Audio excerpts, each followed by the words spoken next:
Hello, everyone. Welcome to Being Patient Perspectives. I'm Deborah Kahn, founder of Being Patient. As many of you know, this is one of my favorite segments to do because we get to hear the first person perspective of people who have a dementia diagnosis. So, joining me today is Lori and Bob Stryer. They actually interviewed me for their podcast series, Living with Memory Loss, where I was a guest. So I thought it was time to kind of reverse this and interview them and tell you more about their story. Lori, Bob, so great to see you. Good to see you. So great to see you, and thank you for having us. Thank you. It's nice to know that we're part of, I think you said, one of your favorite segments. So that's an honor. Thank you. 100%. Okay, Bob, let's start with you. I always like to ask this question. Maybe let's start with those very first early signs, not when you thought, ooh, something might be wrong, I have to go see a doctor, but did you see any signs, like in hindsight, were there signs of some sort of symptoms or memory loss or not memory loss, that you noticed? Well, I didn't notice anything. My caregiver noticed a lot, and but I really didn't notice that there was anything wrong with me at that time. And it made it difficult on us, Deborah, because he didn't see anything. Yeah, well, I love asking this question. And Lori, I'm so glad that you're here too, because as his wife, there's always two different perspectives. And with everybody going through dementia, right? It's that first Yes, person perspective versus what partners are picking up. And it's right. often the spouse who really realizes, oh, something's not quite right. So, from your vantage point, Lori, what were you seeing? I was seeing a total change in his personality. He's always been funny and upbeat, and just I saw that he was becoming a little more angry, just losing that Bob Stryer sense of humor. I saw a little bit of that. And then I also saw that bills weren't being paid. I saw, and that's very unusual for him. So we've been married 36 years, Oh and my God, 36 years? you do Feels deserve like just yesterday, Bob, right? it. Well, maybe you wouldn't go that No. far. Um, and so bills typically went to his office where he paid them, and then he took care of the bills. And all of a sudden, one particular incident I recall, and I tell the story often, is that I came home and the alarm went off in the house. So I disengaged it. And then I sat there and I was waiting for the alarm company to, are you okay, Mrs. Stryer? And what is your password? And nobody called. And so then I called the alarm company and I said, hey, nobody called me. And they said, well, you haven't been connected to our service for over 6 months. And then all of a sudden Bob would come home and he would say, American Express, charged me interest and I paid them. And so it was always somebody else's fault, but we weren't paying our bills. And Yeah. so that was one of the very first signs that I saw. And so it was more personality, that, and then there was confusion over times where we were always 2 hours early to the airport. We were that, couple sitting there waiting to board, and he just was having a difficult time managing time. Bob, do you Yes. remember like feeling anxiety over not being able to keep up with things, or was this something that just kind of like, maybe you didn't even really notice? No, it just happened. I mean, I just never noticed anything until she would point it out to me that you're not paying the bills and they're coming after me. And so, and so I started concentrating on doing the bills. And I think I corrected that most of the time, but not all the time. And but what I found mostly was the time. I was confused a lot of the times. Like if we have to be someplace at 8 o'clock, I'd have to think about it. When am I going to have to leave and drive to it and do it? And that was really more of a conflict than the bill paying. So that's so interesting because I have noticed that pattern, but through my own mom, but also other people who I've talked to, and it's this think planning things becomes more difficult, right? Getting from point A to point B. Um, Right. like, I guess it goes kind of hand in hand with following conversations, right? Like, would you say that at that time, maybe, because I hear that a lot, like, oh, well, like, it took me a lot longer to get to a place. And then when I'm at a dinner, I suddenly was losing track of the conversation. So all of that is kind of like order and processing, I think, right? Did you feel that at all, Bob? Uh, no, as far as the conversation stuff, I didn't feel that, but I felt the time frame. Uh, I would have to think about it for a long time and work it out in my mind. This is when I'm going to have to leave, and this will get me where I'm going to go, and Right. that was the most difficult thing. And So you know, go ahead, Lori. Deborah, I was just going to add that I recall one night going to dinner with a girlfriend, and Bob joined us, and we were having dinner. And I had told my girlfriend, something is not right. Something's not right. And so we sat through dinner, and after dinner, she called me and she said, I don't think he can hear very well. It's got to be because she noticed it, that he wasn't tracking the conversation, wasn't following what we were talking about. So then all of a sudden I'm thinking, oh, okay, it's a hearing issue. There were just so many little signs that I often misinterpreted for something else. Yeah. So when for the, I mean, I think sometimes these symptoms can feel like, okay, well, maybe it's just normal aging or, Exactly. when when was that point where you thought, we need to go see someone, something's not right, right? Because I think a little bit of memory loss and recall and is quite normal as we all age. But then oftentimes you hit that point where you think, something's just not right. I'd love to hear that from both of your perspectives because I'm sure it was probably different. Well, I think uh, that didn't happen then until about 5 or 6 years ago. I had a stroke, and that's when I recuperated from that. And then we went to the hospital and did the MRI. So that's when we got involved in all that. And so I really wasn't still aware until I went to the hospital. And the doctor showed me my MRI and said you had strokes and you've had possibly had a many strokes before this one that you didn't even know about and it never bothered you. But that's probably what started it. Okay, so I should say you've been diagnosed technically with vascular dementia, right? MCI, yes. MCI, okay. But MCI vascular disease. MPI caused by vascular Yes. Yeah. issues. So you were exhibiting symptoms before the stroke. Is that correct? Is that right, Lori? Were there signs Yes. like what Yes. we And were he talking about before was pre-stroke? pre-stroke. And it's funny, Deborah, you say what was the one incident where you went, okay, there is a problem. Bob had sold his company a number of years ago, and we loved the people that bought the company. And then Bob stayed on with them to consult, and they loved him. We have a great friendship, great relationship. And then one day Bob came in from being out of town with them and said, they fired me. They said they don't need me anymore. And I said, no, sweetie, they didn't fire you. Your time is up for consulting with them. And he said, that's not true. And I said, Bob, but we have a contract. He goes, I never signed a contract.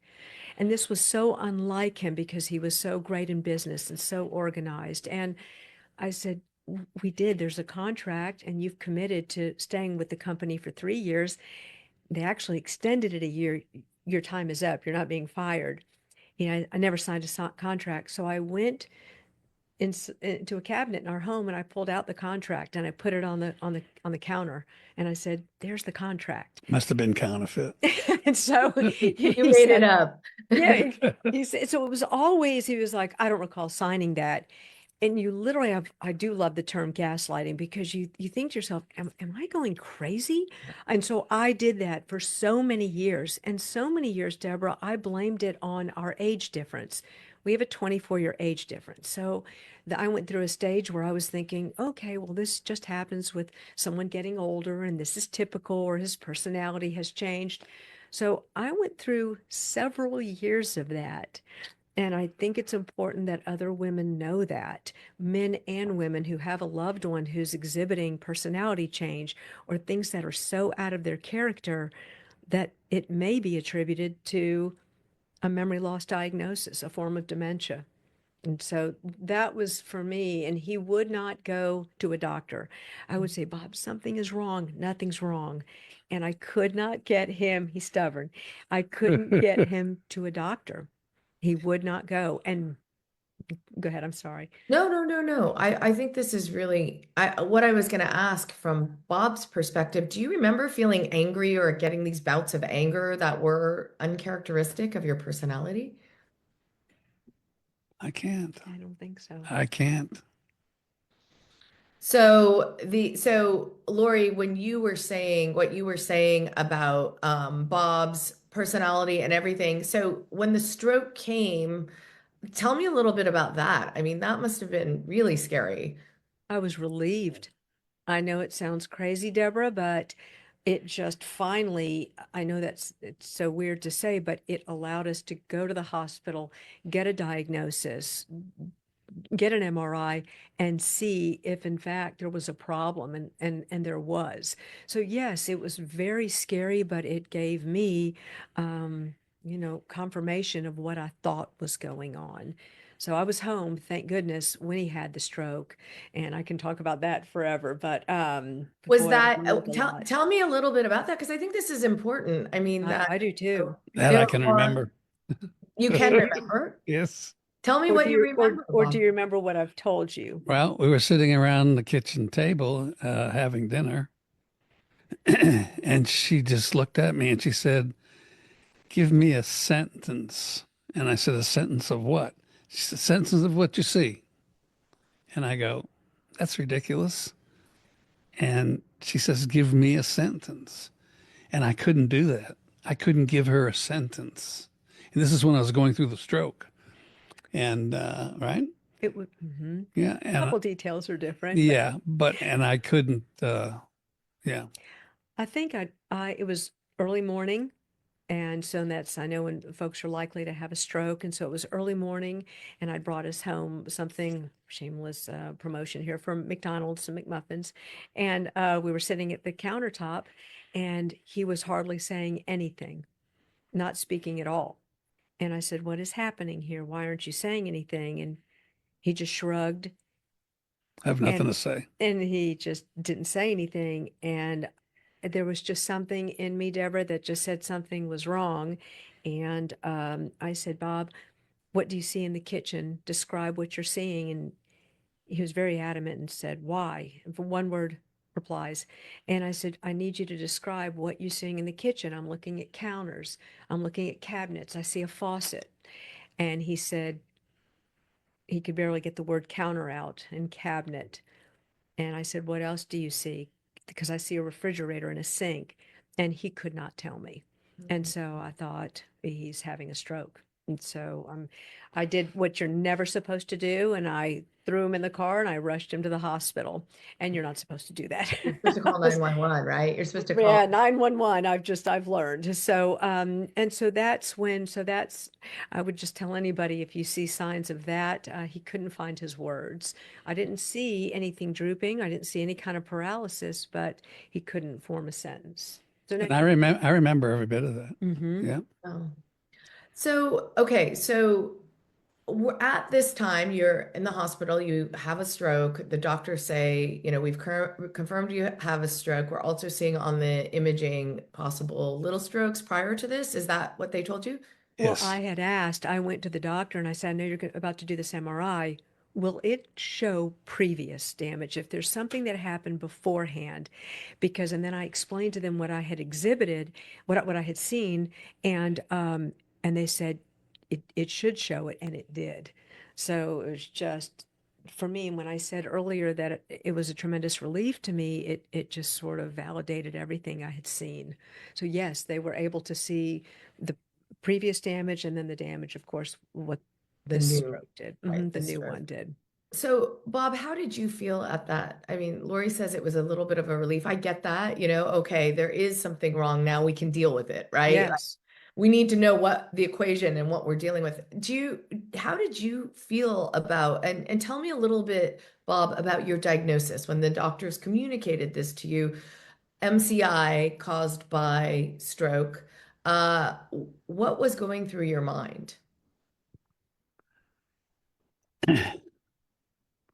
I think I got pretty scared at that time. And it was like someone hit me over the head and said, God, you're going to die, or something of that nature. And so when they started to explain to me what I had, I says, I don't have any idea what you're talking about. I never knew anybody that had Alzheimer's. I never knew anybody that had memory loss. And it's funny because now I know So thousands many. of people. I mean, Yes. I've just come across so many people that have the same problem. Yeah. Yeah. And so, yeah, you're doing great. And so that's, yeah, so that was a little bit surprising. And we were very lucky because we have a longtime friend who's a general physician. And when I had seen some early signs, um, Deborah, I called him and said, here's what I think it is. And we talked through this so many times. I was able to put Bob back then, pre-major stroke, on an Aricept.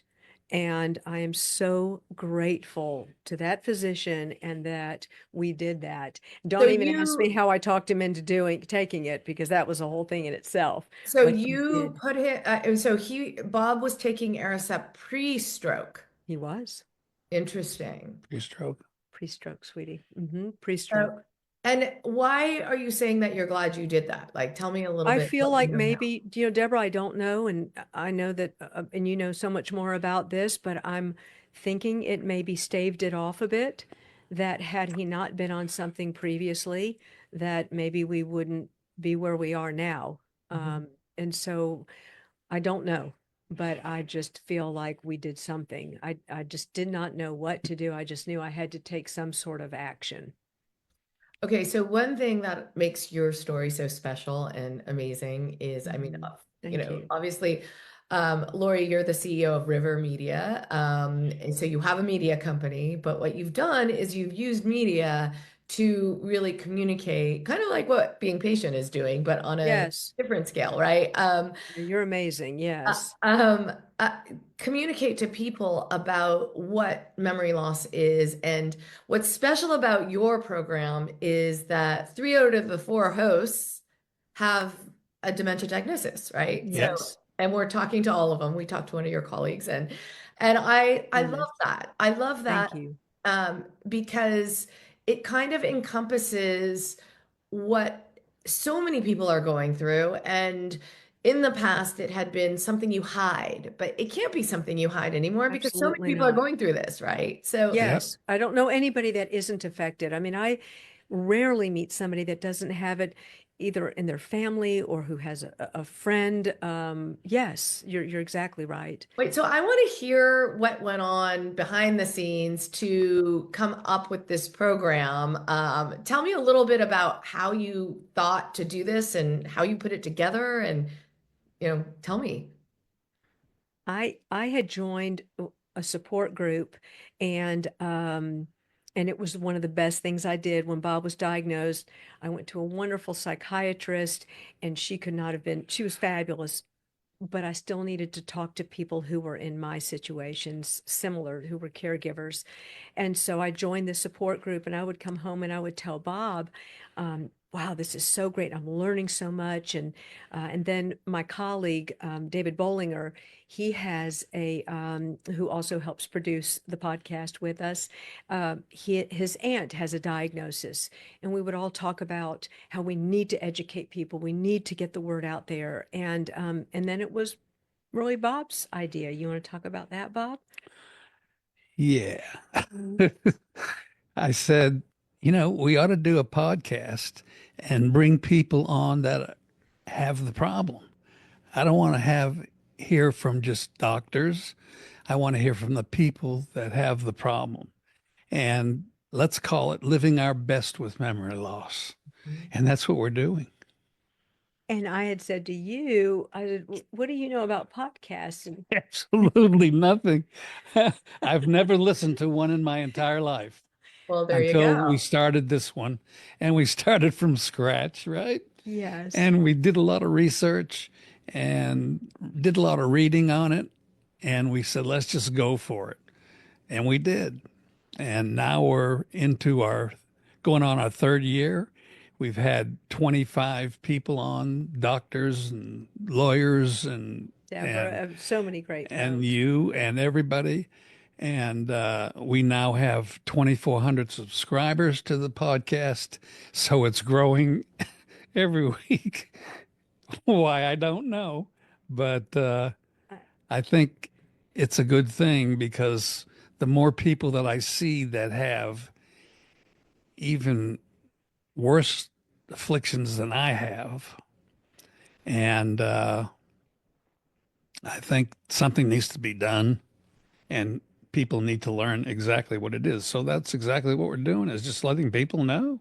It's such a wonderful thing. And Bob, I have to ask you something. What on that first diagnosis of MCI, how much was the stigma hard for you? Like, was it like, I don't want to be identified or what, I imagine it took a little while before you were kind of comfortable with a diagnosis, but what was that like? Were you worried about the stigma or are you one of these people who like roll up your sleeves and like, no, I'm going for this?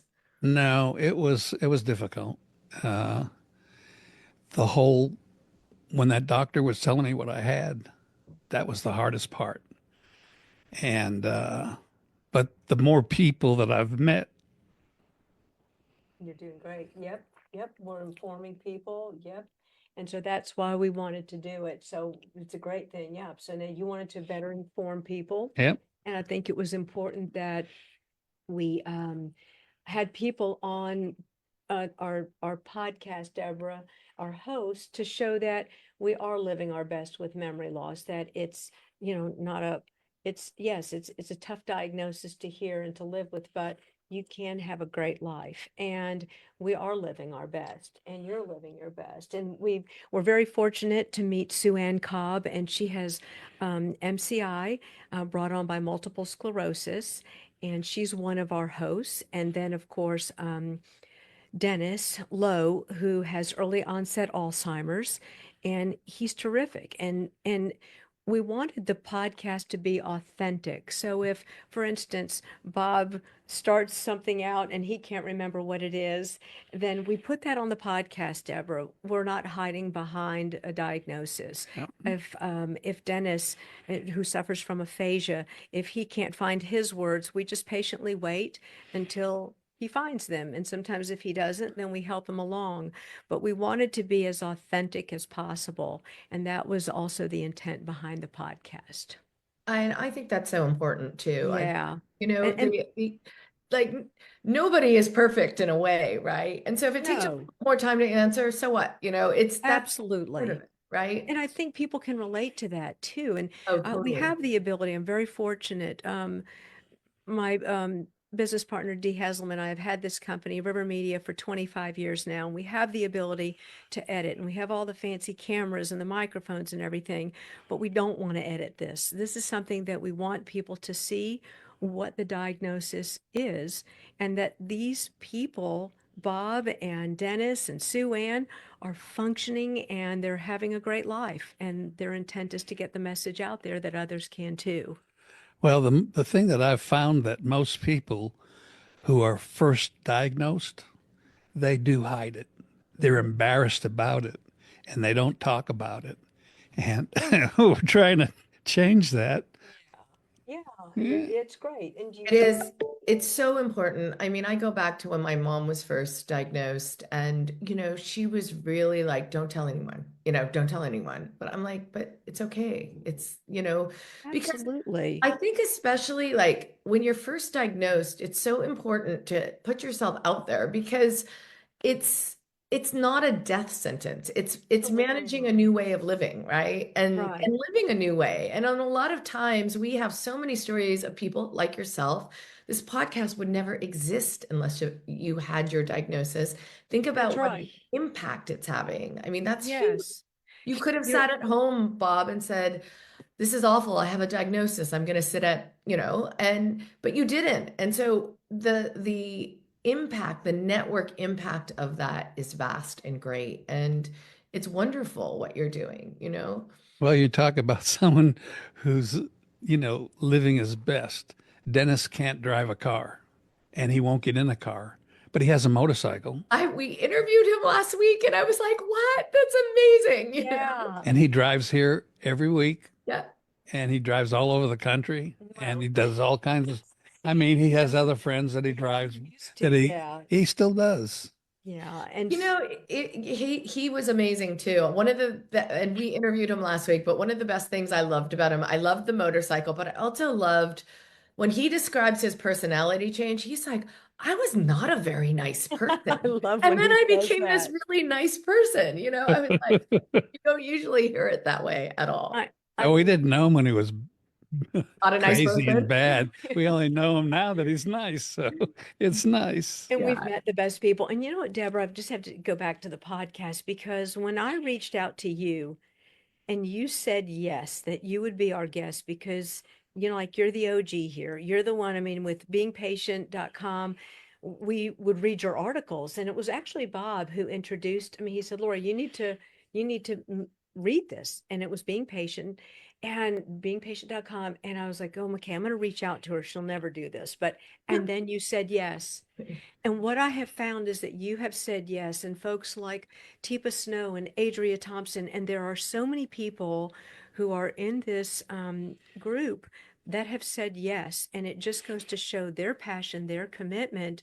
I don't know, it just blows my mind. We had set out to just have folks on with a diagnosis and Yeah. area doctors, and suddenly we have folks like you on and all these renowned folks that are joining us, and I don't know, I'm honored and it blows me away how kind and wonderful people are because they too want to get so many messages out there. Yeah. Well, I do really believe it takes a village, right? It takes, I Yes. mean, as me going through this as a daughter with my mom, Yes.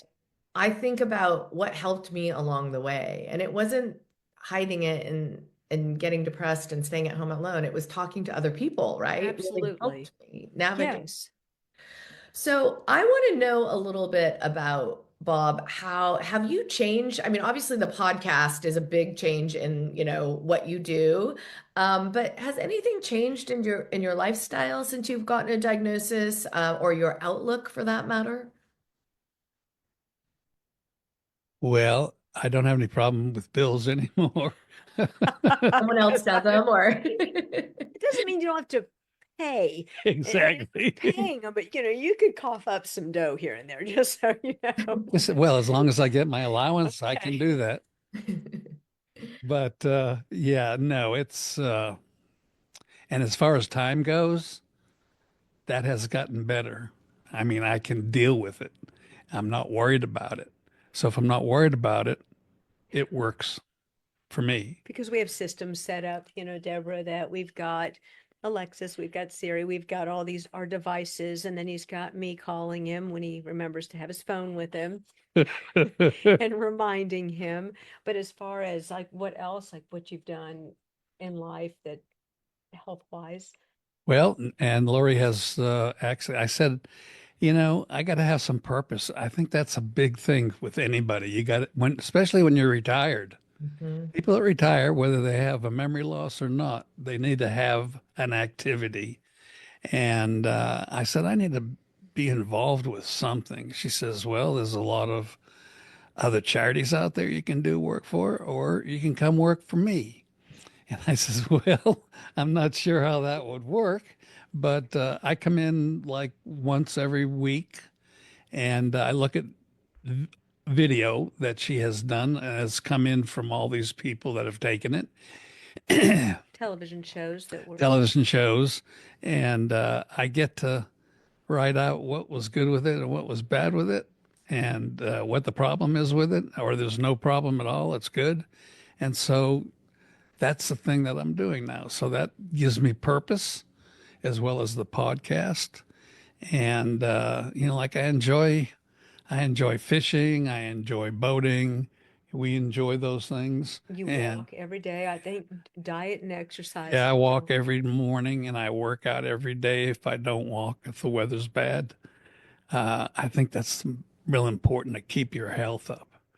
100%. And so many of these people just don't do anything. They just sit and watch TV all day or Yeah. whatever they do. And that's not good. Yeah. So, we try to, people that we can talk to, we're on I'm on a Tuesday and Thursday Zoom meeting with all these people from Alzheimer's Tennessee, and which I think it's real important for these people. At least they have someone to talk to, and we talk about different things every time. We put a what's your favorite animal this week, and just crazy little things that people can just talk. And mostly all the people, even some of them that have a hard time talking, Yeah. they're still trying to talk in this group. Mm, And I So think these it's, are folks, Deborah, that have a diagnosis. And mm. so they all meet and they discuss similar things that are happening in their lives. And my mother, who has dementia, is also a part of the group. And so That's Bob gets amazing. to see my mom on it, but that was a good group to join. and she still recognizes me. That's good. That's That's good. good. She acts like she does, but she That's convenient. no, she'd know you from anybody, believe me, after 36 years. Yeah, I think so. Yeah. So So yeah, before we go, I just want to say one thing, and I wholeheartedly mean this. This is something I have noticed across the board out of the hundreds of people who I've interviewed. The people who have a great partnership and are in a great relationship are the ones who do the best. So I admire so much. Thank And you. maybe Lori, you could talk about this. This is like, it really feels like you two are navigating this together. It's not just like Bob has a diagnosis. It's No. more like, how do we come together and we navigate a new world? So can you tell me a little bit about that? Because I really mean it. Like the people who are doing the best and where the disease doesn't seem to progress as quickly are ones who are in really good, have great partnerships. I think you're right. It was me who had to change. I had to turn around. I wanted to do everything to protect him.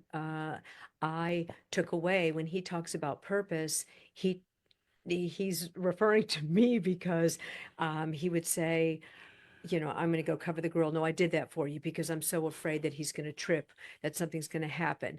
I took on too much to relieve him, and it was a mistake. And it's important that he does empty the dishwasher. The dishes may wind up in the wrong cabinet, but I it's don't vacuum and I don't do windows. that's Okay. right. You don't. You don't. But Deborah, that's the one thing. So it's interesting. I'm the one that needed to change. Mhm. And so that's what's been a challenge. He's doing great, but it is something that we're trying to navigate together. He's putting up with my driving, which is not easy. And you didn't have to agree so quickly with that. And it's also been, Deborah, something that I had to learn about paying those bills, and I took on a lot more responsibility.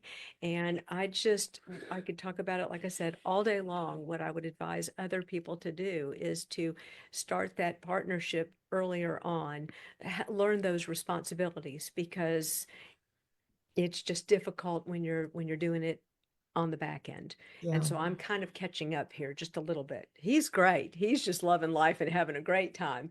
And again, it's me that needs to be a lot more patient. This is why I love beingpatient.com, and also allow him to have purpose and opinions, of which he has so many.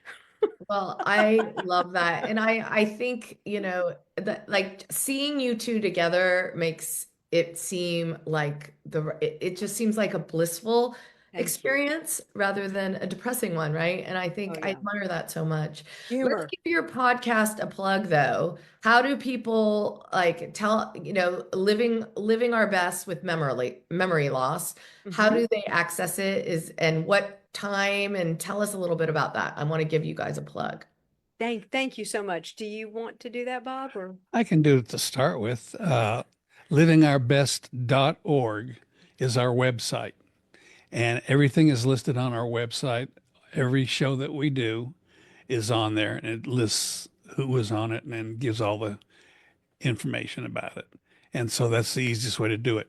It's also on Spotify Mhm. and it's Mhm. also on Facebook. Yep, it's yeah, we're trying to Apple, get you out. guys are pervasive, I guess, across all of We're the all over the channels. place, but that was exactly right. So you can go, thank you. Yes. Yeah, the best way is getting on our website, livingourbest.org. Mm-hmm. So Thank you're you. not at a specific time every week, it just there, No, but you can no, find what you're up to on the website. We'll post the link thank to you. it as well. Yeah, thank you so much. Yeah, and we're trying to, as Bob said, we're going into our third season. We've shot we posted 20 when we're for our first two seasons. We started just a little less than a year ago, and now soon we'll have another 10 for our third season. Right. So I think yeah, we already Well, have 5 on in the can. yes, I like the way you talk. Lori, I'm learning Bob, the lingo. both of you are the best. I'm Thank you. really You are. grateful for you giving me your time, sharing your You've been knowledge. great. And I find you both incredibly inspiring. So Thank you. thank you so much for what you do and really sharing your stories. And what you've done for us. So thank you, Deborah. You're one of our greatest supporters. So thank you. Exactly. Well, that's awesome. Well, don't forget, if any of you missed any of this interview, go to beingpatient.com and we're going to post the link in the in this interview so that you can find Bob and Lori's podcasts, Living Your Best with Memory Loss. Thanks everyone for joining us, and we'll see you Thank next you. time. Thank you.